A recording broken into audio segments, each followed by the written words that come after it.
Welcome back to the Health Longevity Secret Show, and I'm your host, Dr. Robert Lufkin. Today, prepare to define your approach to chronic diseases as we rebroadcast a very recent AMA with Elaine Scarpelli from her fascinating podcast. We discuss the powerful influence of lifestyle choices over medications in managing diseases like obesity and diabetes.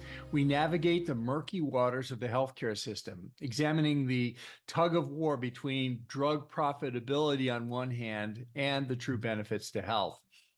We uncover the surprising efficacy of diet in not just managing, but potentially even reversing type 2 diabetes. And brace yourself for a candid discussion on dietary fats and the contentious opinions of the cholesterol wars and statins. We conclude our discussion as we delve into the myths and revelations of sugar consumption and intermittent fasting. Hear firsthand accounts of the transformative effects of fasting, including increased energy and mental clarity. We challenge entrenched beliefs around meal timing and stress the importance of honoring our body's natural hunger signals. Tune in for an episode that not only educates, but also empowers you to take control of your health with informed decisions. This week's episode is brought to you by L-Nutra, maker of the prolonged fasting mimicking diet. I've just started using their 5-day fasting plan, and it's really pretty wild. If you want to try it, use the link in the show notes for 20% off. Please support this podcast by checking out their website and taking a look at their other innovative products. And now, please enjoy this week's episode. Well, welcome to another edition of Fuel Life Focus. We hope everyone is enjoying the summit so far. Today we have Dr. Robert Lufkin, medical doctor, MD, and author of Lies I Taught in Medical School. Very provocative title of your book.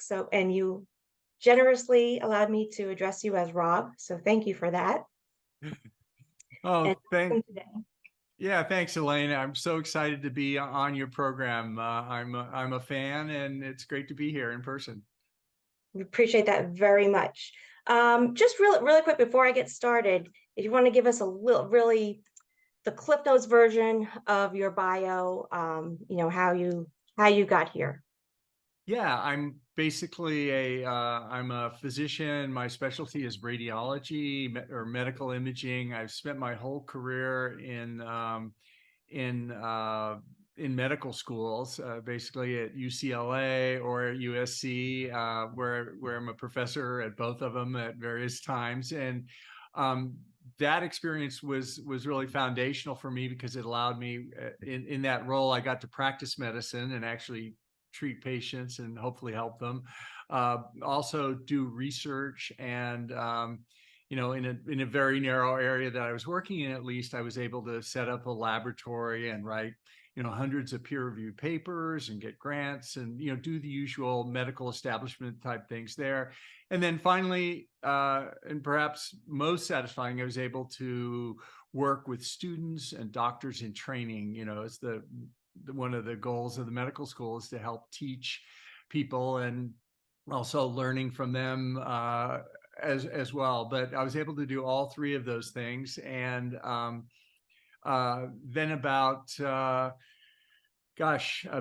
10 years ago, I was diagnosed with 4 medical conditions that were completely sort of unexpected. And I went to my doctors and I was prescribed medications for them to take care of them. But they were conditions that my father had died of, but he was almost 90 years old. But I still had kids in elementary school, and I said, wow, this isn't going to end well. So kind of out of self-interest, I began reading about these things, and I realized there's been a tremendous revolution in information recently about diseases and our understanding of these things. And so basically, long story short, I began implementing some of the new suggestions and changes in my lifestyle and other things. And long story short, I went back to see the doctors and they said, I can't believe it. What's going on? and I was off medications for all these diseases, and I no longer have them. And that has changed my focus now to health and longevity, and I'm trying to share this information with other people so that they don't go down the same path I did. And that's the basis of this book and all. Thank you. Yeah, and that really is a lot of what this Health and Wellness Summit is all about, is getting people educated, and making sure that they're getting the right resources before they make decisions, before they take medications or treatments that may or may not be right for them. So first off, what are some of the most common misconceptions about the causes of chronic diseases? Yeah, that's a great question. These misconceptions are something that I had as well, and that is that simple things that are still being taught today, that we get fat because we eat too much and don't exercise enough, and that's the basis for the recommendation that's still given today is, if you have a problem with obesity, exercise more and eat less. Now, that doesn't really work, as we all know, because exercise creates an appetite, and it's not as simple as eating less. There are other factors, such as the type of macronutrients we eat, that are much more important, but that's not emphasized to people.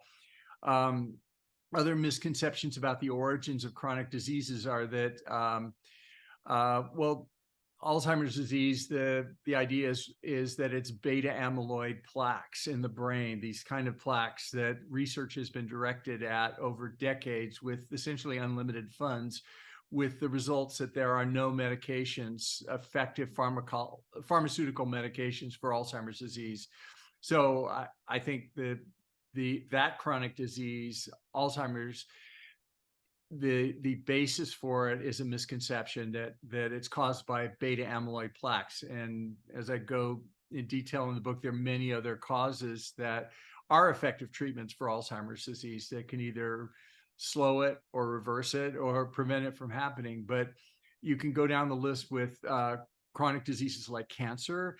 Same thing there. Chronic diseases like heart disease and stroke, which is the #1 killer that all of us statistically are most likely to die of. Other things like diabetes as well. There are misconceptions about all of those. And the aha moment for me, that was an epiphany that, from my understanding, that I wasn't aware of, and many of my colleagues are still not aware of, is that all these chronic diseases that I just mentioned, it's important to remember, these chronic diseases are the diseases that determine our longevity. In other words, statistically, most of us, all of us, everyone we know, are going to die of likely 5 or 6 diseases, probably most likely. And those diseases are these chronic diseases that I just mentioned. And the fascinating thing is that at a basic level, they're all linked to common factors, things like inflammation, things like insulin resistance, and other factors in our body. And the point is that modern medicine treats these chronic diseases with prescriptions and various therapies, but in many cases, they're only treating the symptoms of these chronic diseases, and they're overlooking the basic cause, which are the metabolic factors that drive inflammation and drive insulin resistance. And the problem is, if you don't correct those basic metabolic factors, you can take the treatment for the chronic disease, like a stent for a heart attack. You put a stent in the coronary artery that opens up the artery. It's a little tube, and that's the accepted treatment for a heart attack, is to put a stent in to open up the vessel, and that helps the vessel acutely. The problem is, it doesn't do anything to the underlying cause. In other words, the stent will eventually clog down again and narrow, and the other blood vessels will narrow as well. And the stent itself just treats the symptom of the disease and doesn't do anything with the underlying factors. So the key thing is, the epiphany was that these common factors that underlying all these chronic diseases can be addressed with lifestyle changes that we get to choose every day, choices about nutrition, sleep, exercise, and stress. And that's what can significantly affect these chronic diseases. And what would you say are the biggest challenges to get people to commit to these lifestyle changes that can help reverse chronic diseases? Well, probably, arguably, one of the most important factors in lifestyle is nutrition, right?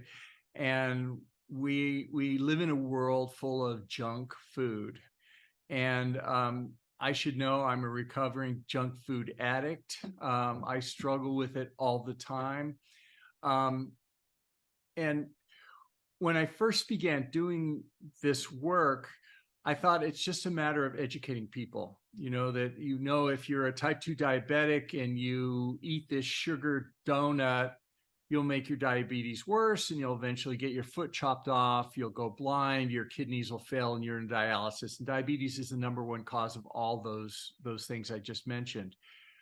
And if you just explain it to someone with evidence-based research, where you've got the evidence to show that you're not just making it up, if you present that to people, then they will change their life. But it in my experience is not that simple. It's because we're complex. We have addictions, we have habits. Even our lifestyle choices we make are driven by many factors in our childhood trauma, and our experiences in life, and our mental health. And it's not just a matter of saying sugar's bad for you or seed oils are bad for you, don't eat it. We all fall back into that pattern. So sometimes to make these changes, it's necessary to have coaches and work on a plan over time, just like any addiction that you deal with. It's people who smoke cigarettes know that they're at risk for heart attack and lung cancer. That nobody doesn't know that today, but they still do it. So the big thing was the challenge about actually getting people to make these changes. It's not enough just to educate them and make them aware of it, but sometimes it takes a lot more.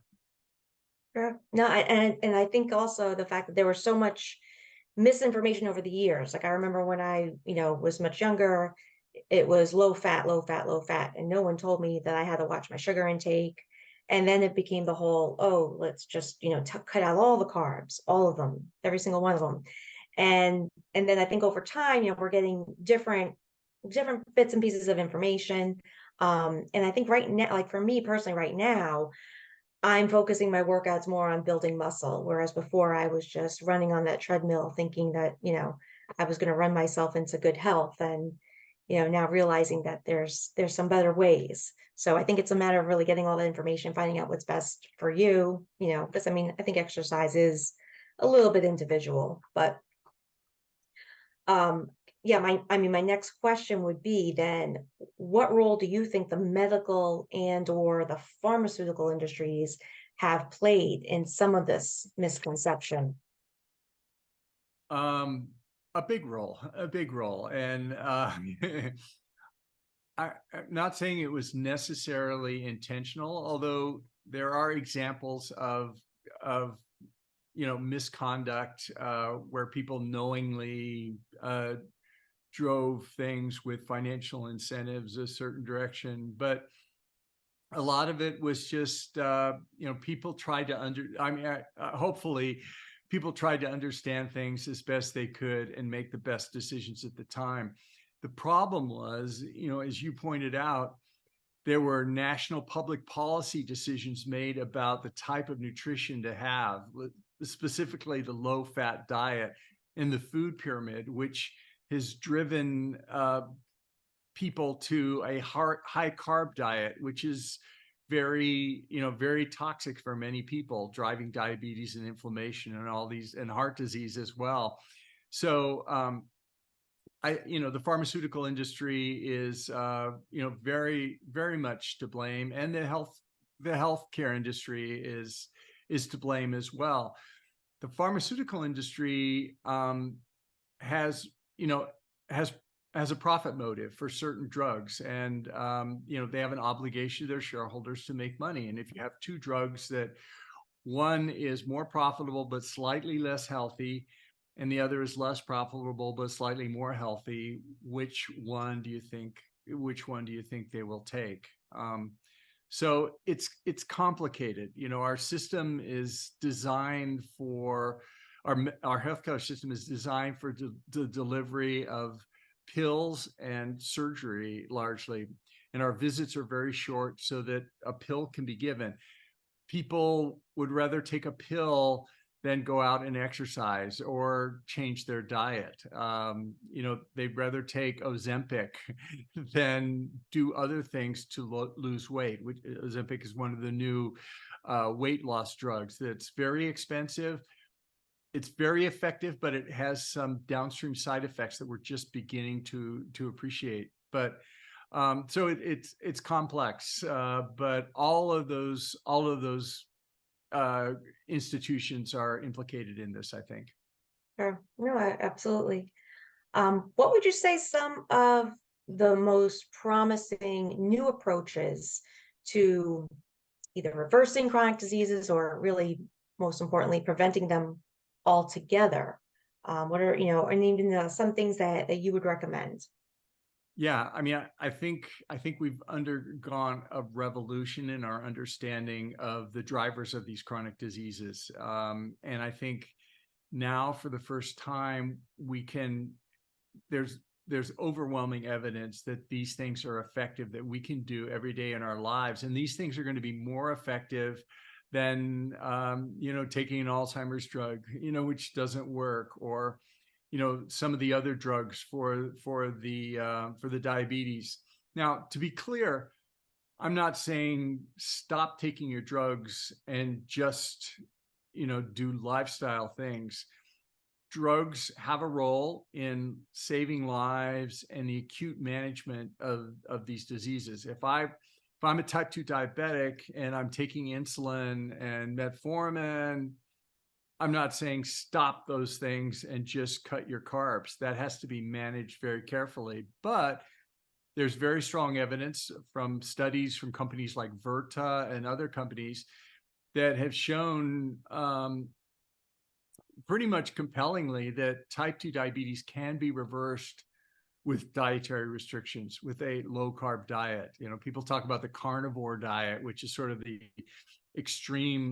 opposite extreme from the vegan diet, where vegan diets, you only eat plants. A carnivore diet, you only eat meat.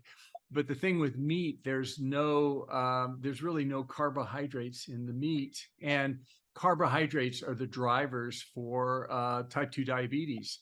So people who go on a carnivore diet essentially reverse their type 2 diabetes. It's pretty amazing when that happens. Yeah, that is amazing. I'm reading a lot lately, especially online, about the carnivore diet. So it really is interesting, and it kind of goes against a lot of what we were taught about. I remember years ago. It was no eggs, because eggs had cholesterol, and that was bad for your heart. So I mean, and now it's really more on. I'm reading more about the types of oils, like you had mentioned, seed oils being bad for us. I believe vegetable oils, seed oils. I think most, or not most, or some pure forms of olive oil, coconut oils. Would those be oils you recommend if you had to recommend what we cook with? Yeah. I mean, if we're going to get rid of canola oil and vegetable oil, we need to be able to replace it with something effective, or something equally good, but that it's healthy.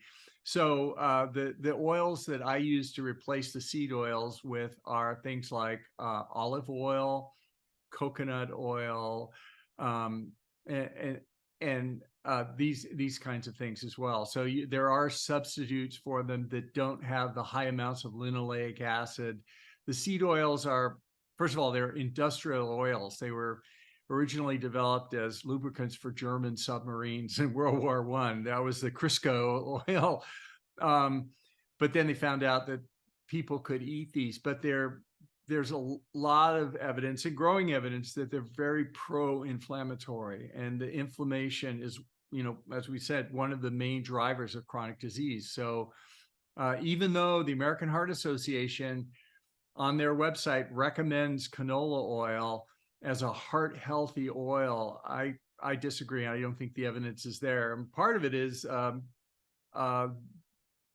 that institution is funded or receives funding from the vegetable oil manufacturers. So it's complicated, but personally, I avoid vegetable oils.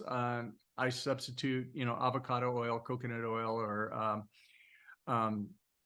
olive oil for those. I also avoid, I avoid carbohydrates to a large extent, especially refined carbohydrates in my diet. I also avoid grains, not just gluten, but any kind of grains, including whole grains. There's a number of issues there. So how do you feel about oatmeal? Or does it depend on what kind of oats it is? Everybody's different, but for many people or most people, oatmeal will spike your glucose after an oatmeal meal. And that sort of spiking is something that we want to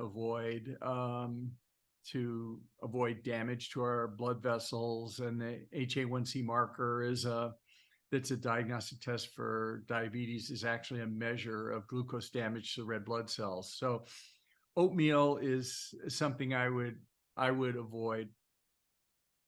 And I know you have made it clear that you are not telling anyone to get off medication, at least not completely, that, these are just ways to help improve your life, help to avoid getting these chronic diseases.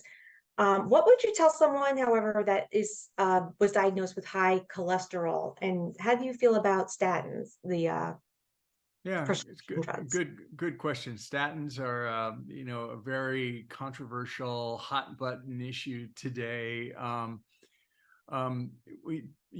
But let me unpack what you said a little bit. If someone's diagnosed with high cholesterol, that's assuming that high cholesterol is a disease or something to be diagnosed with. There's some evidence that elevated cholesterol, the message is that high cholesterol somehow contributes to heart disease. And that goes back to your eggs, from 50 years ago, and the urging to eat a low-fat diet, avoid cholesterol, avoid egg yolks, that kind of thing.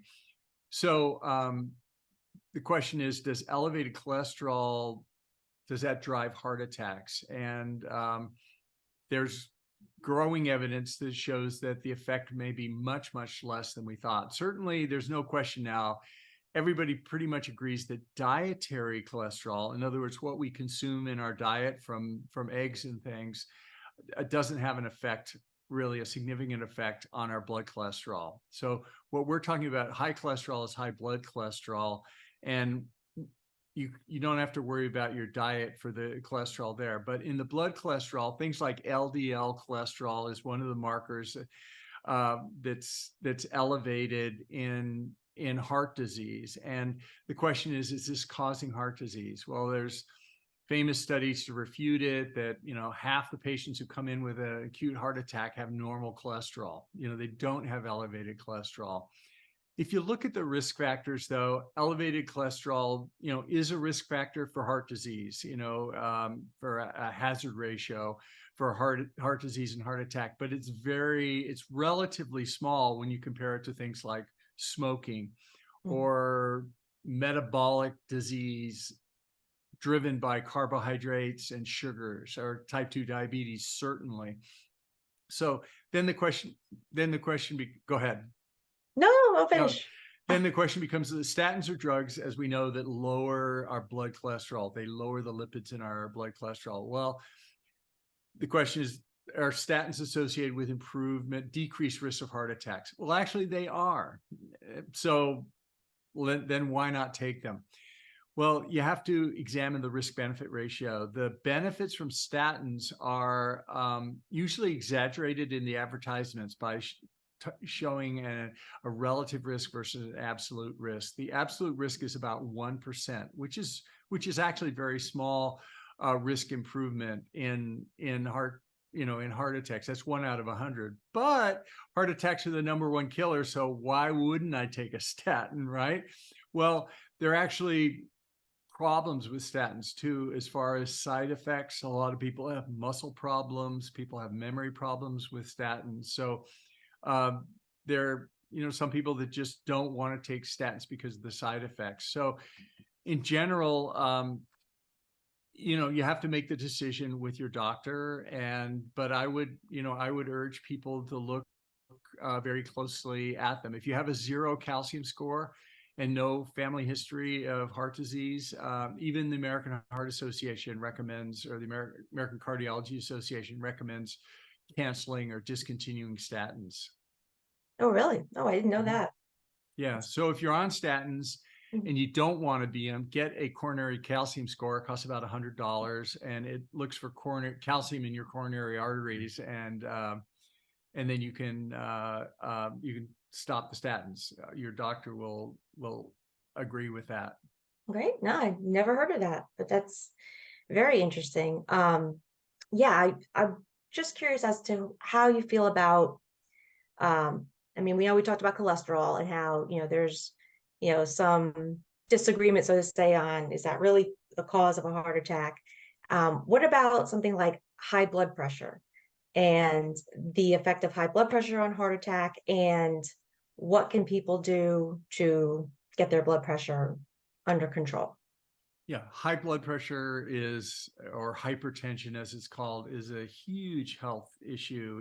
Up to half of adults, or 40% of adults, have hypertension, and the majority of them are called essential hypertension because we really don't know what it is. It used to be, oh, it's salt in your diet and don't do that. But a number of things drive hypertension, that things like smoking and other types of things we're just beginning to understand. But the amazing thing is, with hypertension, like the other chronic diseases, there's an interesting phenomenon. When you change your lifestyle and change your diet and stress, the blood pressure actually goes down. So if you go to your doctor, you'll be given medicines, prescriptions for high blood pressure, and you certainly should take those at first. Any prescription drug you should either start or discontinue only with the supervision of a physician. But it's been my experience that many people can stop their prescription medicines with a physician's help for hypertension by changing their lifestyle. And obviously that can mean losing weight. That works for a lot of people, but even changing their diet, going to a low-carb ketogenic diet, doing some intermittent fasting, these can have dramatic effects on blood pressure. Things that we didn't know were associated with blood pressure before, or until a few years ago. Nitric oxide, which is made in the mouth, actually relaxes the blood vessels. That's the basis for Viagra or Cialis, for men with erectile dysfunction. But that works with all the blood vessels in the body. But that nitric oxide is made in the mouth. So when people take antibacterial mouthwashes, they kill all the bacteria in the mouth, or they alter the bacteria in the mouth that create the nitric oxide. So there's actually good evidence in studies that show that people who use mouthwash actually have higher blood pressure than people who don't. For that reason, I've stopped using mouthwash for that, and number of other reasons. But things like fructose. Fructose is a component of sugar. It's half of table sugar is glucose and fructose. Fructose, when it goes into the body, is converted to something called urate, or uric acid, which causes gout. And that's converted into something that it interferes with nitric oxide in the blood vessels. So fructose can actually contribute to hypertension through this mechanism. So there's so many dietary factors and lifestyle factors that are driving hypertension that we weren't aware of until very recently. Yeah, no, that's very interesting. And actually, I did bring up high blood pressure because It is personal for me. About 22 years ago, my father passed away of a massive heart attack at 63. He had high blood pressure and he was supposed to be on medication.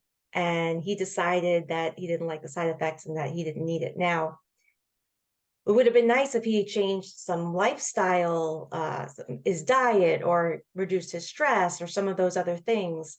But, he thought he knew everything and didn't need to do any of those things. And unfortunately, the rest is history. Now, on top, some years later, my children's other grandfather passed away of a heart attack suddenly at 62. So now I have my children with a heart history on both sides, one grandfather at 63, one at 62. And I feel like, they can't mess around. They really have to be watching their heart. I mean, they're 16 and 18 right now, but you're never too young to start a healthy lifestyle. And, I want to make sure that I'm giving them all the tools that they need ahead of time. So I don't know if you had any suggestions as far as, you mentioned intermittent fasting, and what you think of a little, maybe elaborate a little more on the benefits of that, or really anything else, that any type of advice that you would give for someone that has that history.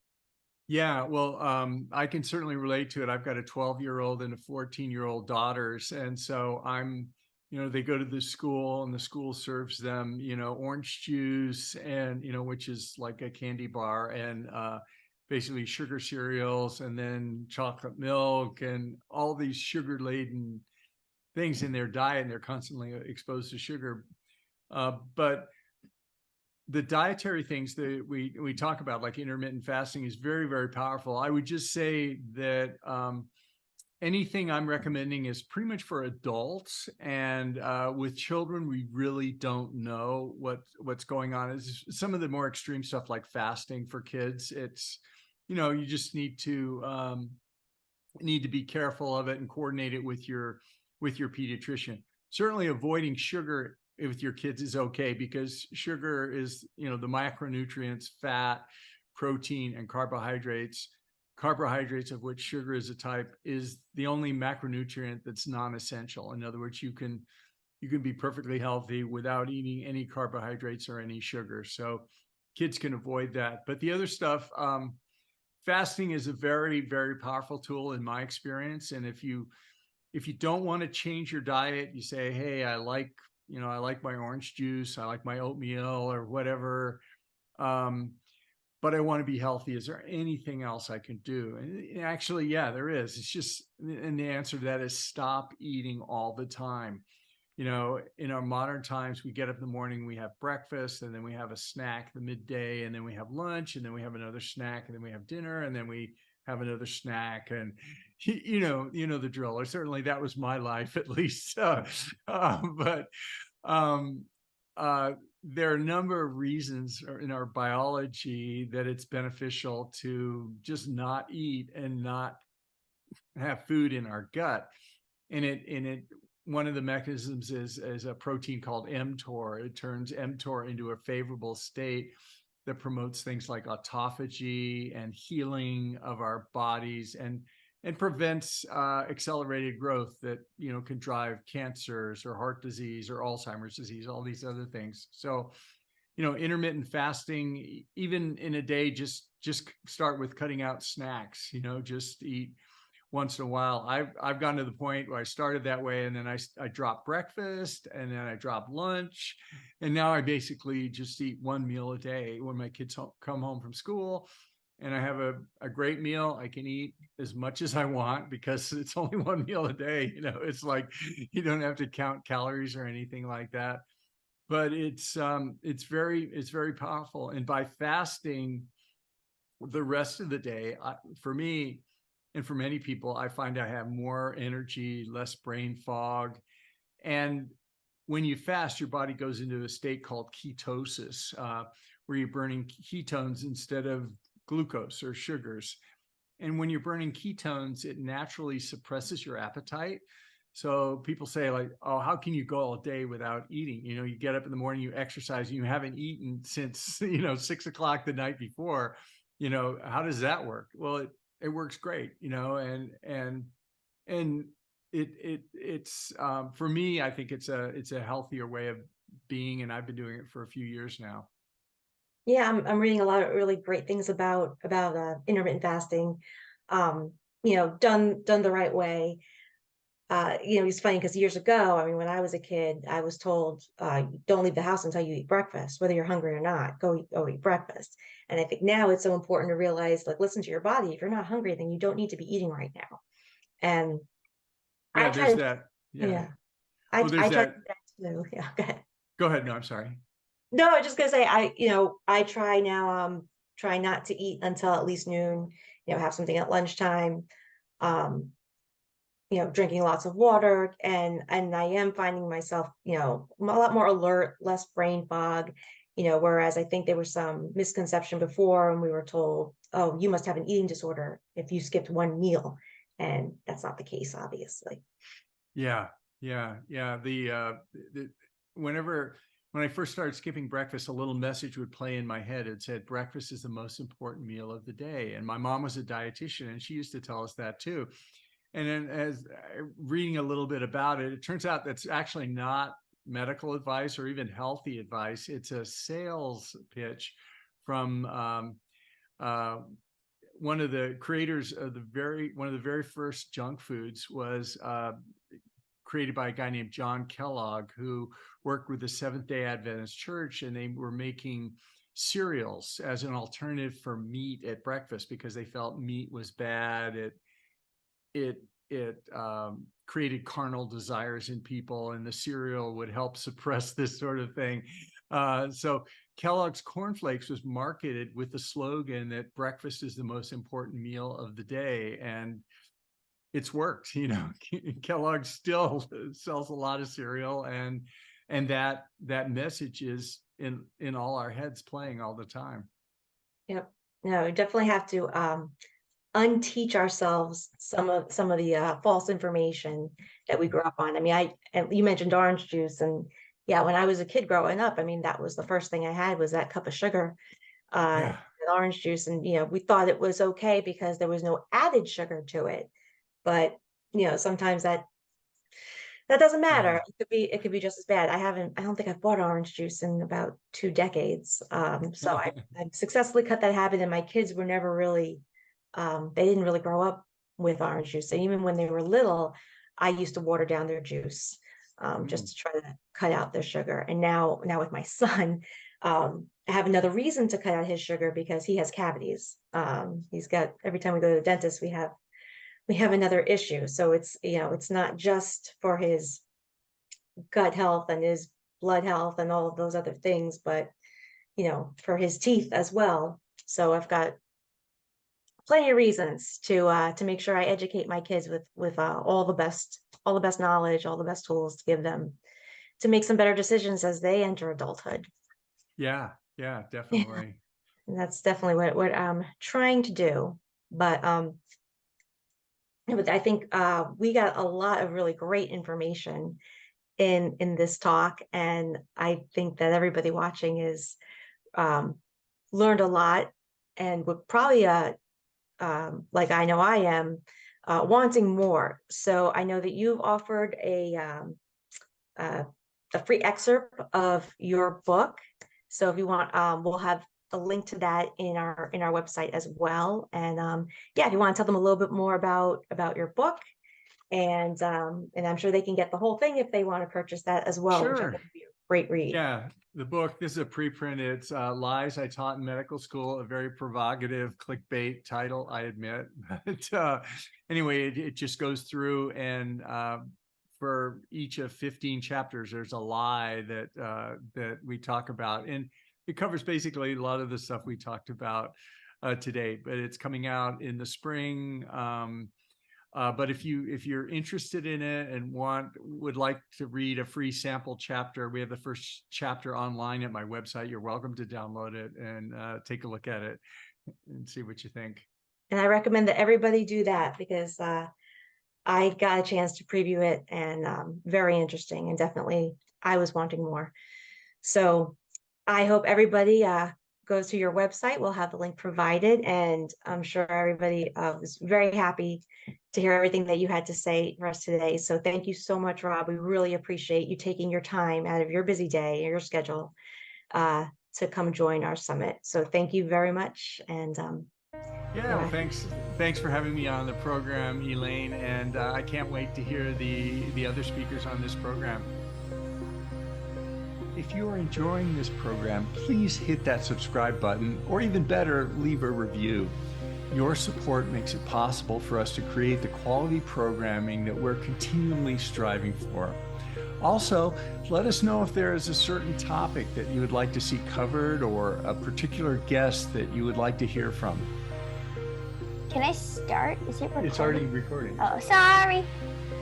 This is for general information and educational purposes only, and it's not intended to constitute or substitute for medical advice or counseling, the practice of medicine, or the provision of healthcare, diagnosis, or treatment, or the creation of a physician-patient or clinical relationship. The use of this information is at their own user's risk. If you find this to be on the value, please hit that like button to subscribe to support the work that we do on this channel. And we take your suggestions and advice very seriously, so please let us know what you'd like to see on this channel. Thanks for watching, and we hope to see you next time. You should say that. That's good. It's for you to say that. That's really good. You like it? You want to do it one more time, or is that good? I think that was good. Yes. You need to save the recording. Very good.